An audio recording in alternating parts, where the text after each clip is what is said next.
Welcome back. I've got Monica Horton from the Better Business Bureau joining us to talk all about impersonation scams and how to protect yourself. So, Monica, tell me, because we've all heard of impersonation scams before, but break down exactly what the recent trend is going on. Impersonation scams are persistent. We've been talking about them for over 10 years now, but specifically this week we had a couple reports where the consumer was contacted by someone claiming to be with a government organization.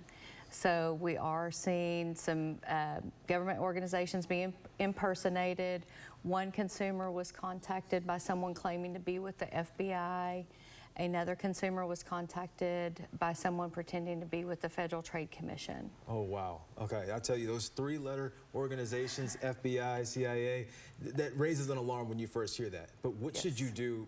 What should your first reaction be? Well, it does evoke that emotional response in us when we think we're being contacted by a government organization. And, you know, just like everybody knows, once that your emotions are invoked, it does cloud your judgment a little bit.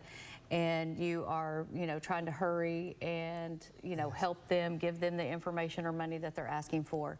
But in one particular situation, a consumer had a pop-up on their phone that they couldn't get to go away.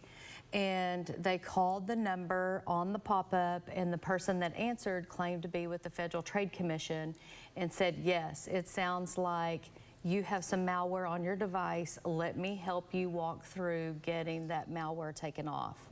So in exchange, during that conversation, the consumer did give access to their phone and their information. So in all of these scams, the crooks are trying to steal either your money or your information. Okay. You know, another scenario where the person claimed to be with the FBI, a person received a call, you know, unsolicited, and they said they were with the FBI and that there was their bank account information was being compromised.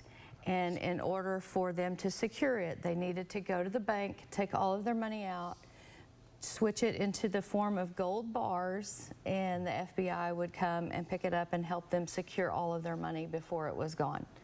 So, you know, it sounds black and white when we're talking about it, you know, and you think, why would anybody drain their bank account and go buy gold bars? But like I said, when your emotions are invoked, it does cloud your judgment, and you know, follow the instructions of the scammer. Yeah, and it seems like they're going to be helpful, but they're really not. So we have some tips on how to spot an impersonation scam right there on your screen, and how to protect yourself as well. We'll include all of these inside the story over on Texomashomepage.com, and we'll have a link to their scam tracker at bbb.org/scam tracker for more information. Okay, thank you so much for talking to me. Thanks for having me. Hopefully be aware with all the tax season things going on right now. Definitely take these tips and utilize them. We'll be right back after the break. Stay tuned.